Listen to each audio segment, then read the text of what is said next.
You're listening to Vocal Distortion, your Chicagoland home for hardcore, heavy metal, and everything in between. I'm your host, Austin Paulson, back again this week for a very special episode. Each month, FM 89 likes to feature a local artist, and hey, they gave us the shot to do it ourselves. That's pretty great. How nice of them. This is a band that we've featured many times on our show. Actually, we've had on the live show, as well as some members on our podcast, Riff Worship, that airs every week. We also have one member who is making a debut on our show, which is awesome. I love this band. I think they're fantastic. One of my favorite local bands, one of my favorite bands in general. Their album Exalt and Despair is out now. It's been out for quite a while. I am, of course, talking about Selenoplexia of Chicago. We're, of course, a Chicagoland show first and foremost. So with that said, all the way from New York City, Courtney and Dan from Selenoplexia. How are you guys? We're doing well. Thanks for having us back on. Yeah, thanks for having us. How is it? How's it been? How's the transition been to your new home in New York City? Courtney, how do you like it? It's good. It's great. I mean, yeah, I love New York. I think it's like the greatest city on earth. So I'm super happy to be here. It's loud, but, but that's cool. Yeah, no, it's great. I mean, I'm grateful to be in a place that also just like has so much access to like great music, like great art in general. So that's like a pretty fun thing too. Like there's just like no shortage of things to do here. So it's great. And it's like super easy to get home. So we're home a lot. Dan, have you been with all the loudness, all the noise, have you been sleeping all right? You've been doing okay over there? I have not been sleeping, and that was kind of the intention of coming out here. So yeah, it's been really fun. Like Courtney said, we've gotten to get out. Particularly the music scene out here is fantastic, and saw some cool shows and some great venues, and gotten to meet like some local bands that are out here as well. So yeah, we just tried to be really busy since we came out here, and the city makes it easy to do. Yeah, it's been fun seeing all of your shenanigans on social media, going to shows and stuff like that. Also, you guys are crazy as well. Like you guys made the trek like over the course of a night, correct? Like you just packed up and left, didn't you? Yeah, we did. We like during the day we packed up everything that we were going to bring. We hocked like most of our furniture and things like that just to not have to rent a big U-Haul, but we rented something that was enough to fit just our necessities and things like that. And yeah, we drive through the night, got here at like 6 a.m. Yeah, it was a pretty crazy trip. It was like a massive storm, like thunderstorm, when we drove, and our like one of the windshield wipers flew off of our U-Haul, so we could have died, but we didn't. I'm glad that you didn't. That was 30 minutes into the drive, by the way, and it proceeded to rain for 5 hours. Wow, just right out of the gate, just like, all right, this is going to be a trek. This is going to be an uphill battle for sure. Totally. Oh, and since then, I mean, I'm pretty sure we like brought a plague to the city because there was an earthquake day 2, a massive supermarket fire next door like the week after. And then now there's something about like flying spider, right? What is it? Yeah, there's flying spiders coming in droves to New York now for the summer. What are you talking about, man? This seems like something out of The Mist or the fog or something like that. That's crazy. Totally. Flying spiders? Yeah, there's flying poisonous spiders flying. They're on their way to New York right now, and I guess there's going to be tons of them here. New York, baby. Love it. Yeah. With that drive, Courtney, do you feel like that kind of prepped you guys for your tour? Did you feel prepared, like you could handle anything after making that trek? Yeah, I think that actually was a really good prep for that, I think. Yeah, no, it was good. I love to drive, so it's really not a huge thing for me. Like I love a good road trip, but I think the biggest, most important point of contention was like our band shared playlist for the road was like, which was just like the most unhinged thing ever created. Like it was out of control. So that was fun. I can only imagine, like, well, you guys created a playlist for us today, which I certainly appreciate, and I want to talk about these songs. But adding someone like Sawyer into the mix, I feel like it's just like throwing a wrench in a dryer or something like that. You would think that most of the craziness came from Sawyer, and it did, but it was pretty shared evenly across everyone. We've talked about potentially sharing it as an artist playlist. It's upwards of like 300 plus songs. Everyone just kind of had a field day on it, and there's a lot of songs that were planted just as trolls, knowing that we had a no skip rule. So whatever came on, you're forced to listen to, and that is exactly what we did for 6 days. Any standouts? Uh, Jackie Chan apparently has an album, and Sawyer's a big fan and found that many of those songs should be included in the playlist. I agree. Was that the dolphin song that Jonathan had on there? Oh yeah, Jonathan found songs from you remember like the Time Warner Classic infomercials for like box set CDs that Sure. they used to sell late at night. He found a bunch from the Easy Listening box set. This is great because Dylan just did a review of the Paul Bearer record, Mine Burns Alive, Yeah. and he was like, I could have heard some of this stuff on the Easy Listening from like that. Like I full on had to edit like the commercial into the review. So it's like very funny that you're bringing that That's up. so But funny. dude, I used to like, I feel like so many songs that I even know from that, like those early 2000 years where it's like buzz cuts for 1995. You can like Yeah, order blah, blah, totally. blah. Or like, the love songs, like 3 a.m. waking up, like just some of those for like Barry White. I'm like, wow, I don't know if I should know this personally, but like, yeah, it molded me as a young man for sure. Well, it was crazy because I knew what it was immediately. And that's the first time that I've heard that since I was however years old. Yeah, like 2001, 2002, and those would be on the middle of the night. You had some good friends with you guys as well, some fellow locals, Gordon Brace, that kind of like brought you out. They had started maybe a couple days before and you met him in Memphis. What was that like? What was it like to kind of go on tour with some local buds and hit the road? Yeah, so we've known Gordon Brace for a couple of years now, really. Anthony, who's their vocalist, he's super active in the scene and just really involved in supporting and getting to know other bands. And man, that was I mean, as far as how it was in general, if there's one thing that was evident, it's the amount of work that guy puts into the scene across not just Chicago, but the entire Midwest. Because that band, not only from having toured at some of these spots, but just interacting with people on social media and hitting people up when they come through Chicago. I mean, they knew people in every city that we went to. And that was really great for us because it was our first time going on the road. And it was great to have someone who is already fairly embedded into, some of these scenes and knowing some of the bands that we were playing with and stuff on the road and helping introduce us to people. So they're just all around really great dudes. They're fantastic. So getting to watch them play for, that many nights in a row was also just a total treat for all of us. We never missed a set. And they also recently recorded a new record and have been playing some of the new stuff off of that live. So getting to hear it live, some new stuff from them was really great too. Not to mention, and most importantly, we had a fantastic family Olive Garden trip at the end, which I guess is like customary for them when they tour with bands. So that was a highlight on the road with those guys. When you're at Olive Garden, are y'all doing the soup and salad? Are you putting down some minestrone? What's going on? What's the plate like? It was pretty mixed between the soup and salad. Yeah. Favorite thing you ate on tour? Was it Olive Garden or was it like maybe from another city, or where'd you stop? That's a good question. We did hit up an Applebee's. Hell yeah. Oh yeah, we did go to Applebee's. Applebee's hit hard. That was good. Man, I feel like there's a really good one that I'm like totally blanking on. So there was this Coney Island hot dog spot in St. Paul.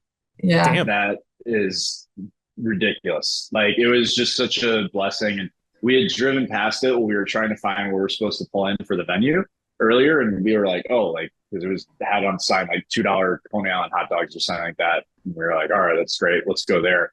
And it was really good. So if you are ever in St. Paul, and I don't know the name of the place, but it's the Coney Island spot in downtown St. Paul. It was really good. It's like being there. It's like being right there, right by the Ferris wheel and everything. Yeah, exactly. I've been to the real Coney Island, and I preferred the one in Minnesota. Hell yeah. Wow. Damn. Take that, Coney Island. You one of my favorite things. I feel like it's just a rite of passage. You saw the beacon of hope in Memphis. Like you got to visit the fabled um Bass Pro Shop pyramid. How many knives did you buy while you were there? Well, that's the bummer about living here now, right? Is like you can't bring knives on a plane Oh yeah, good because point. like when we fly, we just buy the, whatever's on your person tickets. And I was about to buy a knife from Bass Pro Shop actually until Jonathan told me that you cannot bring those on planes. And I was like, oh, all right, well then maybe I shouldn't do that. The Bass Pro Shop in Memphis was a religious experience, though slightly let down in that the actual inventory there is no different than any other Bass Pro Shop. It's more that they just have ridiculous oddities inside, like a bowling alley and a hotel. Yeah, hotel. There's like a whole natural habitat in there. You got like crocodiles and fish. So There are some badass there's fish in there. that. Yeah. It's like a whole ecosystem. I've never been. I've like driven by it and it just blinded me from the highway, but I was like, I have to go. It seemed like all the shows were received very well just from what I saw like on social media and everything like that. But was there anything in particular? Like I know you guys have somewhat of a relationship with Iowa City. Like Gabe's, I'm sure was a lot of fun. Yeah, Gabe's was awesome. It was a really cool venue. Everyone we played with was awesome too. Acoustic Guillotine, they were great. They're from Iowa City. I don't actually, I take that back. They're from Iowa. I don't know if it's necessarily Iowa City, but they're like very close to the community there, and they're really like familiar with that venue. So they had a lot of great things to say. It was great talking to them. Pit Lord went super hard. Like we we had a blast seeing them too. Yeah, Iowa City's a great spot. Dan and I have been like many times just in previous years, so it was great to kind of go there in a different context. Pit Lord, was that the barbecue themed band? Yeah, hell yeah.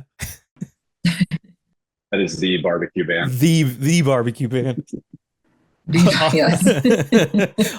All others are lesser than. I don't want to say that because there are a bunch of barbecue bands and they're all tight Oh, too. yeah? But like Pit Lord takes it. Pit Lord brings a barbecue on stage. One question I definitely want to ask, because the last time Dan and I had you on this show, the live show, the album had been out for a little while. Now that we're kind of a handful of months removed from it, you guys have done a lot, accomplished a lot in that time.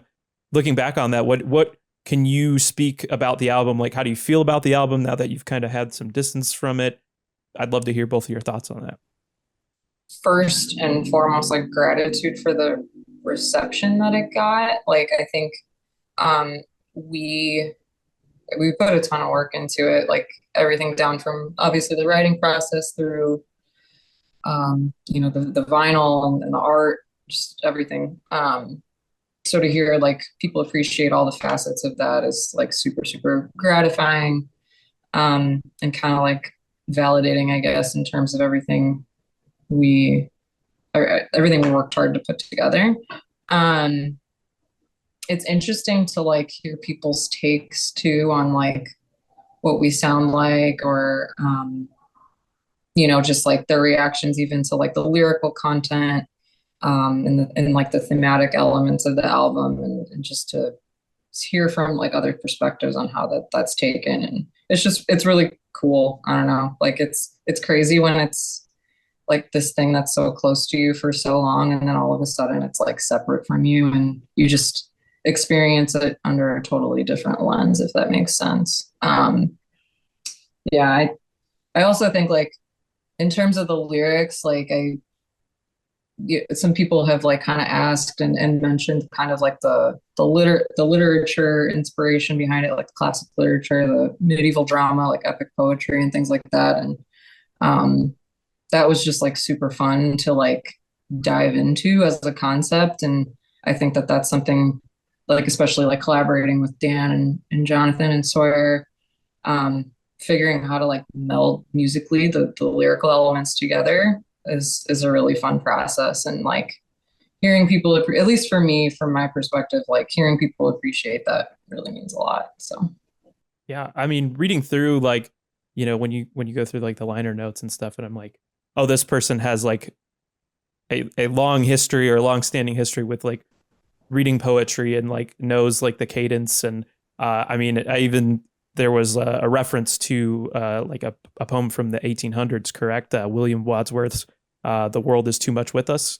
What about that poem in particular like spoke to you? Why was that such like a strong connection that you had to include it in "Lay Waste Our Prayers"? Like, yeah, that one, I mean, just in general, like I think romantic poetry for whatever reason has like always really resonated with me. And like um there's just like a lot of overlap, I feel like, with the thematics of metal and kind of like the topics of like that era of literature.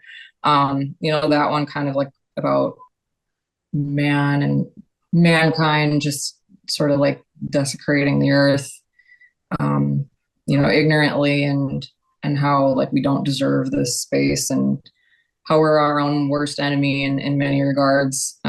It's just like a timeless concept, but like is communicated in such a really like beautiful way. Um, and yeah, I think in general, like poems like that, and like there's ones from like John Donne, like A Burning Ship was like a big inspiration behind Albatross Hangs, like Paradise Lost, Dr. Faustus, like all these things. It was just kind of like, I was like, man, I just want to like find a way to like create an ode to all of these things in a way, and like take all these concepts and like string along a narrative to sort of like fuse them all together. So yeah. Dan, I didn't forget about you. How do you feel about the record thus far? Like, just kind of with some months behind it, how do you feel? Yeah, overall, I'm very proud of what we did together. I'm very grateful for the opportunity to get to collaborate, not only, but especially with these guys in the band, but also with everyone else who it's allowed us to meet. Some of the folks that were behind the artwork, you know, um, the mixing, the mastering process, folks like yourself, that this album has been a conduit for us to be able to, connect and collaborate with more people. I think that's something that's really important to not only myself, but the rest of the band, is collaborating with others, who have similar or different ideas, and getting to bring that together. And I'll second what Courtney said of people recognizing some of the references and inspiration in the music. I think that that's very true for all of us, in that we are all very inspired by art that is important to us. And I think that this project, Selenoplexia, is such a hodgepodge of all of our previous inspirations and passions that we all want to bring forward. And I think it's very meaningful for us when we hear something affirmed where it's like, yes, that was specifically what I was referencing. For Courtney, of course, with the lyrics and the literary references for those, but also for all of our instruments. Jonathan is very passionate about a handful of drummers, and there's parts that are directly inspired by different songs. And for me, there's certainly a lot of riffing that are inspired by guitarists and bands that like I've always really loved. And same with Sawyer and how he approaches his own lyrics, because Sawyer wrote his own lyrics for his parts, and how he approaches his vocals, and of course his bass work as well.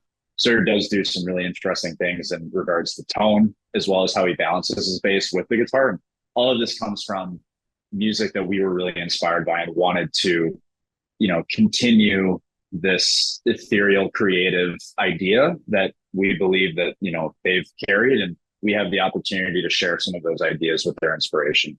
I like that. I like everything you said. I completely agree with, and is definitely evident in the work. And yeah, I mean, I feel like listening to a record like this and getting to know you all more, it just proves to me that this is kind of a record that could only have been made by you and your kind of like varying interests and your backgrounds. Like Dan, you riff hard, you shred hard. Jonathan's got the chops, Courtney with the lyricism and the vocals, and Sawyer's got those great feet. He's got those wonderful puppies. Sawyer is he's our Sorry. He's I got mean, the feet. he's a driving force, and his like low kind of guttural vocals and the feet are a plus. I've never seen anybody just rock raw toes on stage like that before. Like, why? But I love Sawyer. He's great. I have no idea where that started. He's been doing it for so long that I don't even notice it anymore. I think Yeah. like the first time that he did it, I did notice it, and I was like, "That's pretty cool." And he's been doing that for a long time with zero athlete's foot. So he's just proving that that's all a conspiracy. It's not real. You can totally be barefoot outside. It's fine. There is no tetanus. There is no athlete's foot. It's yeah, that's right. He's proved it. It's must be an Indiana thing, I guess. Yeah, he's got that Indiana blood. You can't hurt him. I am curious about, talking about kind of collaboration and everything. It seems like, and correct me if I'm wrong, but Dan, you might come in with an idea and you and Jonathan kind of flesh it out. At what point, Courtney, do you step in and kind of I feel like you strike me as someone who's maybe kind of always had, like, you might have a line or something in the back of your head, or you're kind of always maybe writing stuff down. Maybe I'm interpreting the lyrics differently, but how do you approach it? Like, at what point in the process of songwriting do you come in and add your thing to it? Yeah, that's a good question. Yeah, I mean, the process up until recently has been, Dan and Jonathan will kind of like jam. Typically, Dan will have, riffs kind of prepared that he's been working on.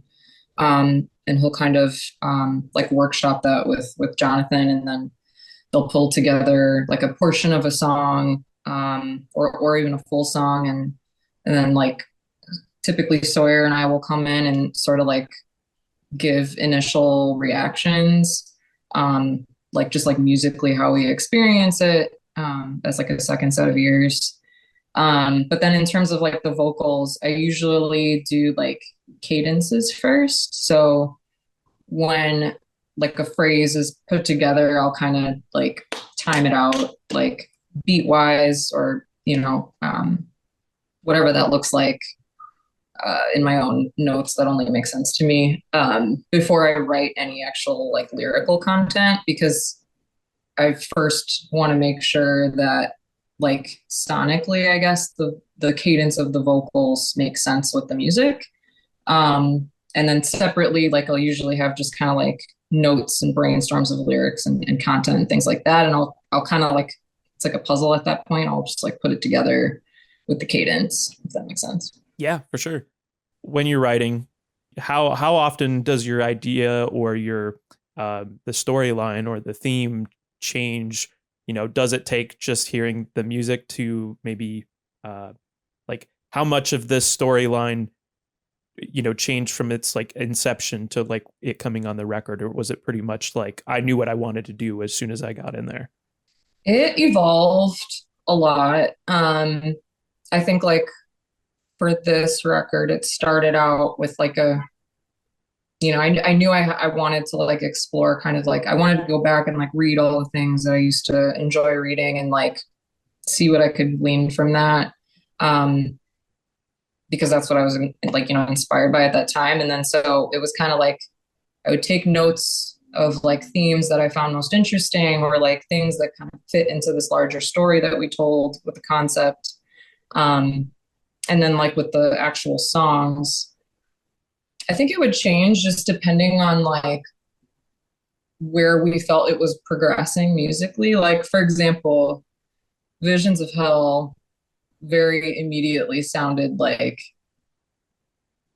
hell to me. Like, I don't know. There's no better way to put it, but it just like that to me was like that exploration of that particular theme. And I was like, okay, this is for sure that, and like,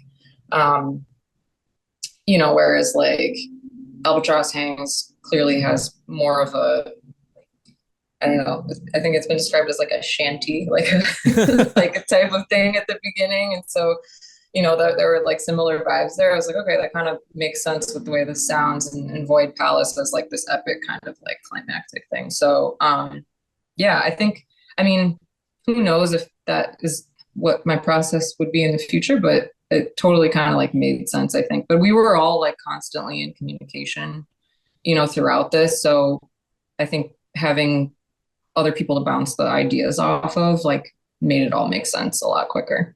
I mean, Dan, I've seen your guys' practice space before, and just the whiteboard and full of like all of the ideas. Very, very meticulous. You guys are, for sure. You and Jonathan just kind of like, it almost feels like you're not talking necessarily, but you kind of understand each other in that way. We certainly have developed. I mean, it's hard to imagine writing music with somebody else at this point. We've just, musicians know that that's a very special bond between a guitarist and a drummer to be able to speak the same language, because often, and certainly in our case, we literally don't, right? Like I cannot play nor speak the drums. And though Jonathan can certainly play the guitar, I do have like a unique, at least relative to how he approaches it, way of playing. So there's things that just, I have my own way of understanding it. And over the course of playing now in multiple bands together, we've absolutely figured out a way to write and communicate what we're thinking that's effective and frankly at this point very efficient. Like it doesn't take a lot of explaining at this point. We kind of know where each other's at, and that whiteboard is really crucial for our writing process because we forget things really quickly. And like Courtney said, most of our music comes from jamming ideas and kind of stopping where it's like, oh, like that's something, that's the thing, what does that remind you of? Great. That's now this part, right? Bookmark that. Let's keep playing. One thing that made, more sense as I got to know you was that, the record is very thematic. It only makes sense that you both are very into film and movies. Have y'all been watching anything as of late? What y'all been checking out? Yeah, we have been watching movies. Well, we just watched, what was that? We just watched Commando like last night. Hell yeah. Dude, what a movie. Yeah, Commando was great. Our favorite part was the the steel drum that's like playing in the score. Like yeah. The soundtrack of Commando is insane. It's so good. It's I mean this totally like legitimately and not like as a like a smart ass like whatever. It's a vibe. Like the vibe of the Commando soundtrack is so awesome. I love a lot of his movies for sure. Like Arnold's like top tier for me in a lot of ways, but that movie is just like every trope I could ever imagine just sandwiched into a film. Like the one-liners, the action, like people like the whole storming the mansion scene alone is like perfection. I love that. Dude, talking about Arnold tropes, because we've been watching a bunch of Arnold movies. Like we watched like Red Heat the day before that, but in Commando, watch the first scene where they show Arnold, which is like after the opening sequence, and it's literally just full on shots of his biceps. And it's so sick. My favorite Arnold trope ever, because it happens in multiple movies. And I don't know why this is the thing. I don't know if the same guy wrote it or whatever, but it has happened multiple times where Arnold kills the bad guy, and it's not enough to kill him, but he takes his family too. Like in Kindergarten Cop, he's like, that woman you've been trying, pawning over, and your son you've been trying to get back forever, you're dead now, and also that's my family now. Like, and then I think it's in Collateral Damage or something too. Like, awesome. Yeah, we love Arnold. We watched the new Omen. It's called like The First Omen or something along those lines. Yeah, the prequel. Thoughts. Courtney, I know you love prequels and sequels and. Oh my God, don't start me.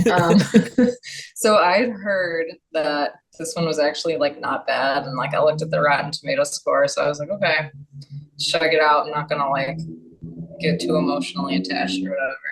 And I was pretty pleasantly surprised. I thought it was like as a standalone movie, a good movie. Sure. But I was talking to Dan and like, did you see it already? Mm-mm. That's fine. I don't care. Well, okay. If anyone's listening and you're like dying to see it. Sorry in advance. There's a major plot hole that they just totally like brazenly overlook. And it's really hard to, I don't know. I'm just going to say it. There's a couple. There's a couple? Yeah. There's You can say the one that you're talking about. Yeah. So the movie is around like this girl who ends up being like birthing Damien, right? Sure. And like the whole story of like how she comes with, and then I'm like halfway through the movie, I'm like, wait a second, isn't Damien's mother a jackal? Yeah. I think I had heard about this. Yeah. So they just kind of retconned that, or like they just didn't They care. just totally were like, No, it can't be a dog. That don't make sense. yeah, pretty much. Like standalone, it was a pretty good movie, especially as far as like remakes, prequels, etc. go. Yeah. Which, like, Courtney and I are both like not. Although there are a handful of like really, really good exceptions to that. Evil Dead, Suspiria. There are some really, really good versions of people reimagining older movies. Generally, it's not good. This one is one of the better ones for sure. But like, yeah, the plot holes are kind of distracting and how it doesn't actually connect to the first one. All this to say, you guys kind of made it to the big screen in a matter of speaking. So Below, you made it to the fourth episode of So Below. You got I loved watching like all of these songs kind of culminate into this performance through this kind of session video. And also, like, speaking of horror stuff like that like underground, is it like a water well or whatever it is? It's very eerie for sure. It's very fitting. Tell me about the whole, behind the scenes or story behind that. Yeah, it was so it's a place called Thornton Distillery in somewhere Illinois that I can never remember. But if you look it up and find it, highly recommend going. It's a really cool place. That dates all the way back to like Prohibition era. And that well that they shot in is actually where they used to like smuggle booze in. Oh, so yeah, it's very cool. Just the whole place itself, like the restaurant, there's like a private event venue upstairs. Like it's just a really cool location. But shooting in that well was amazing. Like it's just so kind of like atmospheric down there, and the way they sort of like rigged it up was really impressive. And we were fortunate enough to work with Spencer Morris on that as well. So, that was awesome. And they're all just like really great people. They're super nice. And we just felt really lucky to kind of like help them sort of, be a part of that again. So it was great. Yeah, we had been asked to do it by Greg. Greg runs So Below recordings. He's really great, and you should check out the other So Belows that have been done before too. There's some great local bands that put on really cool performances down there. So Greg had reached out to us and asked if we'd be interested. And after we looked up, what it was and what they do down there, it seemed like something perfect for us. We thought it would be a good fit and an exciting opportunity to do something cool and perhaps add like a new visual element to the songs. And it seemed like a good idea, but they needed to get funding for it. And, it's kind of expensive to, shoot high quality stuff and also be running all the electronics into somewhere that's not really supposed to be doing that. So we thought it was off. Like they just couldn't get the funding or any sponsorship for it up until like 4 days before. Oh, wow. And 4 days before, Greg had reached out to us and he was like, yo, like great news. PBR and Kuma's Corner both said that they would throw in. And those are two places that like, we certainly are no strangers to Pabst Blue Ribbon nor the hamburgers at Kuma's Corner. So that's pretty cool. I'm not sure now who's up or down in the amount of investment that I put into like PBR now that we got some money back from them. But your company man. Yeah, exactly. Well, that's what we say now. Whenever we drink, we say that we're sponsored by PBR, so we have to drink it. But yeah, shout out PBR and shout out Kuma's Corner because they provided the funding for us to do it. We got to go out there, and it was a really long and fairly physically taxing day because that well is also like several stories down, like a really tight and narrow stairway that Jonathan Sawyer and I hit our heads on like more times than I could. I seriously lost count of like how many times we were hitting our heads while loading a full backline because obviously there's no equipment back there. So it's a full backline. We had to bring everything set up. We shot. It was really cool because there was enough space behind where we were playing that like some of the folks that were there were able to like watch. So we were kind of like playing for people, which I think helped with our energy too. I think it would have been a little bit more challenging for us to channel that if it was just to like cameras. But there's actually some folks down there that we were, playing for, which was fun. And yeah, like Courtney said, getting to work with Spencer, he's just so crucial to the sound of Selenoplexia at this point, between recording and mixing, Exalt and Despair, being our preferred sound person anytime that we play in Chicago, and now getting to work with this. He's another person where, often musicians and engineers, there's like a translation loss there. And again, we are absolutely subject to that of not being able to speak the language of an engineer. Spencer's someone where we've worked with him so much now that he really understands what we sound like and what we're looking for without us having to say much. He just nails it. Another great, you kind of mentioned Kuma's with, you kind of had like the premiere party there as well. You got your own burger, kind of like, again, just a badge of honor. What was it on? What was all together on that thing? It was a patty with bacon, and egg, frizzled onions, Velveeta, cheese, and garlic aioli. Hell yeah. And 10 out of 10 burger? It was. I had a bite of it and it was 10 out of 10. Dan, how does this compare to the wings at Reggie's or the Selenoplexia? Don't put me in that choosing between my children here. Yeah. But it looked cool. I mean, it seemed like everybody showed up and they had it on the screens behind the bar and everything like that. It looked like a good time. And then, yeah, literally having to leave for tour, like what, that night or the night after? Yeah, so we were already loaded up when we were at that Kuma's event. So we had like the van that we were touring with and everything, and we loaded up and we ended up spending the night at Sawyer's place in Indiana because it was like 30 minutes on the way to Memphis, which was our first stop. And we got because that event ran fairly late. So we got like a few hours of sleep and then hit the road because it was a pretty far drive to get to Memphis. I don't remember exactly what it was, but Courtney, what was it, like 8 hours or something like that to get down there? Yeah, a little over 7 hours maybe. So you guys picked out a bunch of songs for the show tonight, and I kind of mentioned off there. There's some stuff that I feel like I would expect, again, just knowing you very briefly, but then there's stuff that I'm like, this is rad. I've never heard this before. Some of this is like buck ass wild. Like, I mean, the first track alone, and I believe we deduced that this was Dan's track, Mount Erie. I'd never heard this project before until I was like, oh, who's this on there? The dude from the microphones? What can you tell me about Mount Erie and Wind's Dark Poem? Yeah, I can talk about Phil Elverum and his music for a long time, so I'll try to stay brief about it. Phil Elverum is my favorite musician ever. I draw so much inspiration from his creative process and his outlook on music. And in fact, when we did the podcast on the Slint record, I referenced one of his quotes, which is, "I want my music to sound like a person made it." His original project, The Microphones, is fantastic, and there's a lot of really amazing records in that project. Of course, The Glow Part 2, and there's even a record that's called Mount Erie, which was before the project changed its name to that. And really, I think that he just changed the name of the project. I don't know that there's too much of like a creative difference. I think some of these records are interchangeable in that it's extremely eclectic. And Wind's Dark Poem is when he transitioned for a couple records into writing like very black metal influenced music. I know that he references like Zaster particularly as being like a big influence for that record.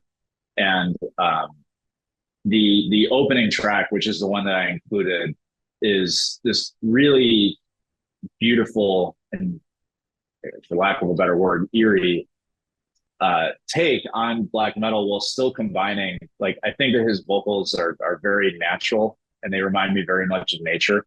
And it's just something that like I don't get to hear those two things together very often. I think he does a really great job of it. I haven't listened to the other records. I checked this out just because I was like, this sounds buck wild.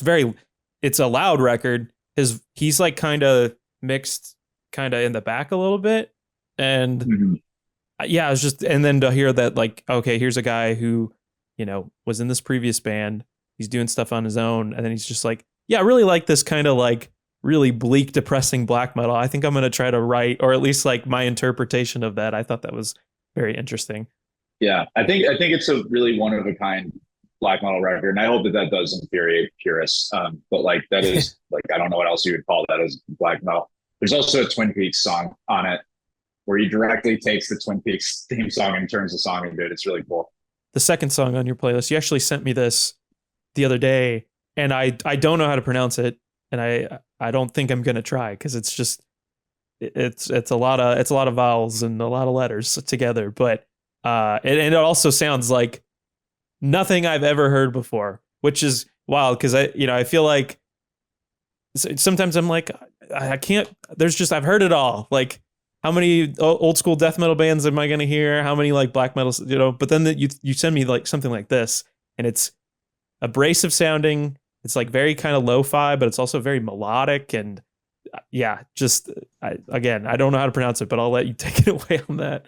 Yeah, the other three projects that I'd put on for my picks on this playlist are things or bands that I'm really into right now, and frankly, pulling a lot of inspiration from, and just things that I'm working on myself creatively. And this band, I don't know how you pronounce it either. It's TRH, some type of Scandinavian A version. I don't know exactly how you pronounce it, but it's a one-man project that I'm almost sure is based out of Illinois, and there's not a ton of information about him. And I think most of the language that's used in the song titles is not real languages. I think it's something that he created. It's part of his, creative process is putting this language on the songs, but the similar to the language being something that I've never seen before and the way the shapes are used with the alphabet. The music, I couldn't agree with you more. And it's really exciting whenever for me, that I come across something where it's like, whoa, like I've never heard somebody approach this type of music this way. And it's such a great blend of like dissonant and blasting parts, but also melodic. And, those exist separately in music, but to hear all of that happening at the same time in a way that like, also somehow there's kind of this nostalgia part of it with the way that it's recorded. And I can't quite explain it, but there's something about like, there's this type of organ that he uses that just for some reason is like very nostalgic for me. And my grandmother had an organ at her house that I think like had the exact tone that he's using in some of these parts. And that part, there's always an emotional connection with nostalgia. But I'm really excited about this project. Everything that he's put out, which has been a ton of music in a very short period of time, is all fantastic. And I recommend him to everybody. I did like a little dig on like Metallum, and again, very prolific in some of the other projects that again, I don't know how to pronounce it. They've been a part of, but yeah, it's like the way that guitar tone works with that organ, and it almost sounds like classical in certain parts. Like I don't know, it's just like so many different things going on. So it was very refreshing to hear, and I definitely appreciate it. I'm glad we got to play it for tonight's show. And if you're listening to this on streaming, this will be available in the bio and the description, so you can check out Dan and Courtney's playlist for tonight's show. This was all of our playlists, by the way. Jonathan and Sawyer gave picks as well. Oh, really? Okay, so Selenoplexia's playlist for tonight's show. This is all Selenoplexia. Yeah, we all had an even number of picks on the playlist. Perfect. Okay, great. How hard was this? It sounds like the tour playlist is great. How hard was it to kind of narrow it down into like an hour and a half, an hour? It was easy. We just told everyone. Oh, was it hard for you to pick songs? Yeah. Well, 3 or 4 songs is kind of hard to narrow to for me. I don't know. Well, okay, that's interesting. I didn't know everybody picked, so I'm very curious now. Who I feel like Sawyer probably picked maybe some of the hardcore songs on here for sure. All To the Terror songs. And Mind Force. I got to see them like last week or a couple weeks ago at the Metro for that Drain tour, and my back is still. I tried to, I got a little PBR confidence in me, I think, and I was like, Terror was on stage, and they're like, everybody stage dive and blah blah blah, and they had the barricade up, and I got perched up on there thinking that a security guard would catch me, and didn't, and I fell over and landed straight on my back. And the guy's looking down at me. He's like, "Are you okay?" Like, you're an old man now, Austin. You can't be doing that anymore. No, dude, it hurt. I got up. Stage dives are for young men. I was able to hurl myself off the stage, but I was feeling it the rest of the night for sure. It's awesome. Okay, well, okay, and then this is interesting then. Courtney, did you pick Funeral Leech? Did. Okay, great. Yeah, all my picks, I decided to just pick ones that are like bands I've seen recently at shows or just things I've been listening to most regularly. And we saw Funeral Leech. Was it the first show we saw? Because they're a New York band, correct? Yeah, Yeah. it might have been the first or second show we saw when we moved here. But yeah, they were opening for Mortuous at a venue called TBI, which I think is and will become like a pretty regular haunt. They've got a lot of good shows there, but they were amazing. They're just a great Death Doom band that had just released that record, Illusions of Time, fairly recently. So they played that in its entirety, and it was just great. Like I think like I do love a lot of different Death Doom, and but sometimes I think it can become a little bit redundant. But theirs was like not like that at all. Like it was just really dynamic and I don't know, just like interesting melodies and just it was great. I loved it. Set. The drummer's the vocalist, he was amazing. Oh, really? That's awesome. Which I love to see. Like that is so impressive to me. But yeah, it was a great set. So I've been listening to that album pretty frequently lately. I want to touch on that in a second, but one thing I feel like, especially with this song, I feel like there's this like gothic kind of atmosphere with some of those synths that I feel like some of your picks, you guys definitely have like some crossover with that. But the drummer singer is crazy, and I know you saw Tomb Mold recently, and is that one of your picks as well? Yeah. Yeah. How was that? That they seem like I can't wait because they have a show coming up Friday, July 12th at Reggie's and with Horrendous and Immortal Bird, but seeing them in their hometown, Toronto, prepare the ground, right? Yes, it was awesome. Yeah, so I went for that festival. First time, I think this is the first festival they've ever done, Prepare the Ground. Yeah, so it was normally we go to like Oblivion Access in Austin this time of year. But that was canceled. Then I was like, wait, there's this really awesome festival in Toronto. And a lot of the bands I think that would normally play Oblivion Access got put on this bill. So I was like, yeah, let's check that out. Saw they were on the lineup, saw them at a really cool venue. And I don't really go out of my way to like, I guess, not really curious what like band members look like, but for whatever it's worth, they just like were not what I would have guessed, but like in the best way. They're just like super fun. Like they have a lot of fun on stage and they're just like amazing instrumentally. Like their album, their latest one, The Enduring Spirit, I've been playing a lot lately. And so they played a lot from that and it was amazing. They're just, like how proggy they are. Like they take like death metal to like a kind of like their own unique place. So it was great. It's unreal. That guitar player, I think Derek, is playing on that record, and then the other $20 spin band, like Dream Unending. Again, kind of talking about some of the stuff I've heard a lot of as of the past like 5-10 years. Hearing stuff like this, where bands are kind of taking the genre and pushing it forward, I feel like this is a band that's like definitely doing that. Yeah, that's so cool that you got to check it out. You guys also have some shows coming up that I definitely want to touch on. Being in New York, again, you guys are crazy. Like seeing you at a show and then like, I got to go to work tomorrow in New York City, but you guys are grinding and making it happen. Saturday, July 6th, Livewire in Chicago, alongside Mortis Scold. Is that how you pronounce that name? Awesome. I think so. Grave Ripper, as well as some locals, Echo Primordium. Going to be great. It's at the Livewire, correct? Yeah, totally. We're stoked for that one. Mortis Gold is fantastic old school death metal band. It's going to be sick to get to play with them. We played with Grave Ripper before at Reggie's, and those guys are awesome, super intense. So stoked to play with them as well. And then Echo Primordium was a recent addition to the bill. And I've seen members of that band play in other bands in Chicago, and they're all super talented. So this will be my first time seeing them play in that formation. So I'm really stoked for everyone that we get to play with on this bill.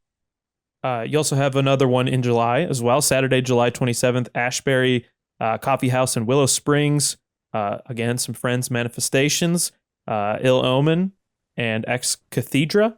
Courtney, you going to get on stage for this one? For the Manifestations one? Maybe we'll see. We'll see. I feel like we always plan that like kind of like in the moment, but it's a ton of fun, and I'm just like super excited to be playing with them because they're just the best. They're super great, super nice, good friends. Also the Ashbury is a really cool place. I like as like a teenager, I used to go there all the time. It's a really like unique coffee house where they've always done like comedy sets and live shows, and it's great. So it's really cool that we're playing there. Awesome. I can't wait to check that out. I only have a few more questions for you. I don't want to take up too much of your time, but let's punish each other for a second. Dan, what makes Courtney a great collaborator musically? Does Courtney bring that you feel like it can only be replicated in Selenoplexia? It's a punishment? Like, you know what punishing means? No, maybe not. I thought so. Punishing is like when you I've often heard it with like fans. They go to bands and they're like, "Oh man, you're like the coolest ever," like blah blah blah, and that, I guess that's like kind of what I'm saying. Got it. Yeah, people don't say that type of stuff to us, so I'm not familiar with that expression. So there's a couple things that are really important, and at least for myself in collaborating with Courtney. Number one is that I feel that we have a bit of a shared consciousness musically, where I find that Jonathan and Sawyer offer kind of the opposite, in that like often we're coming from different places, and that's really beneficial for the music. But even as like we were talking about the playlist before, and you could kind of tell that some of Courtney's picks and my picks, like there's thematic similarities and different things where you can tell they go together. You know, Courtney and I met talking about music, and we just have such a shared love for some specific things within music, and also some ideas that we really want to hear, which is why it was so important for me that she be in the band, because she's someone whose perspective I just trust so much. And I think it's very authentic as well. Like anything that Courtney is going to bring to the table, she has a very high standard for herself in regards to authenticity and making sure that we're not phoning anything in. So she's really good in seeing things, at least like foreseeing things in a similar way that I want to, and also just keeping our standards as far as being creative and offering something new that hasn't been done before very high. It is why it's so important to me to work with her as a collaborator. Courtney, what makes Dan the perfect collaborator in music? Oh man, that's hard to follow. Well, I would definitely agree. Like, I can't put it better than like the shared consciousness bit, which is, I don't know, it's just like huge. I mean, with anybody, when you just share, like kind of sensibilities for anything, it's just like kind of like an instant connection, and like I think a lot of trust does build from that naturally. So it's like, you know, sometimes we'll hear things and it's like without even saying anything, we're kind of like thinking the same thing. And like a shared sense of taste is great and everything, but it's also like Dan is so thoughtful in how he both consumes music and also creates it. Like, I mean, like everything he does is purposeful, and there's context behind it, you know, like it comes from somewhere, and it comes from years and years and years of, you know, study and just appreciation and like participation in this world. So from that perspective, it's kind of just like a no-brainer. Like I feel really lucky that we get to not only like obviously be partners, but like we're, you know, collaborators in like a unique way too. And then like very simply, like he's just like incredibly hardworking. Like I don't know anyone who works harder than Dan, and you know, his skill level is just like skyrocketed. Like, I mean, I've seen personally over the past handful of years, since he's really dedicated himself even more to music than he always has. It's just super, super, super impressive, to watch, I guess. That was sweet, you guys. That was very nice. No. Last question. You guys have done so much over the past handful of months. What do you hope to accomplish through the rest of 2024 and beyond, whether in life or in Selenoplexia? What's on the docket for this year? I have a few things. I mean, in terms of the band, I would love to continue to play shows and meet new people through playing shows and hopefully go to new cities. Like that's a really fun part of it. I think we're gonna maybe start writing a bit more. I think a goal I kind of want to pursue in that is, I think, and I've just kind of started to have some ideas like lyrically, but like being a little bit more like intrinsically inspired or motivated versus like kind of these more like external concepts. So I'm excited to kind of see how that plays out. Like writing more about like an internal experience, I guess. But then outside of the band, I think I have a couple projects I'm trying to like dip my toes into. I really want to start a house project. House is like my other love, my other genre. So that's awesome. Yeah, we'll see how that goes. I have like a huge kind of like learning curve to get over. But that's a pretty big goal of mine over the next like year to 2 years. I like it. Dan, what do you got going on, brother? So for Selenoplexia right now, I think that we would love to tour more. I think we really enjoyed the experience of going on the road with those guys and playing shows and meeting people and stuff. And that's something that we would like to do more of. And that's something that we're working on, and getting to go to, different parts of the country that we haven't got to play yet is definitely important to us. And yeah, we are in the early stages of writing a new record right now. And that's been a lot of my time right now is being spent on, I'm looking at a whole new whiteboard that I won't share because it'll give away all my riff ideas.